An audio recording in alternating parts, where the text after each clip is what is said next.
বাংলাদেশ শ্রমিক কল্যাণ ফেডারেশন আনোয়ারা উপজেলার উদ্যোগে আনোয়ারার অসহায় শীতার্ত মানুষের মাঝে শীতবস্ত্র বিতরণ করা হয়। জানুয়ারির 20 তারিখ সোমবার সন্ধ্যায় উপজেলার চাতরি চৌমুহনী AIC ভবনের কার্যালয়ত শতাধিক শীতার্ত মানুষের মাঝে এই শীতবস্ত্র বিতরণ করা হয়।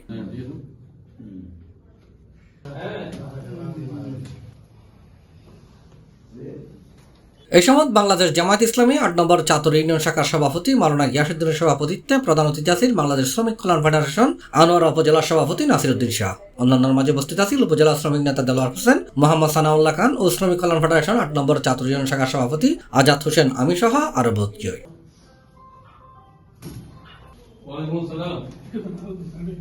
বাংলাদেশ শ্রমিক কল্যাণ ফেডারেশন আনোয়ারা উপজেলা শাখার শীতবস্ত্র ফায়ারে আনন্দিতই উপকারভোগী হলেন। শ্রমিক কল্যাণ ফেডারেশন আনোয়ারা উপজেলা শাখার চাতরি ইউনিয়ন রিক্সা শ্রমিকদের মাঝে C+ TV চট্টগ্রাম।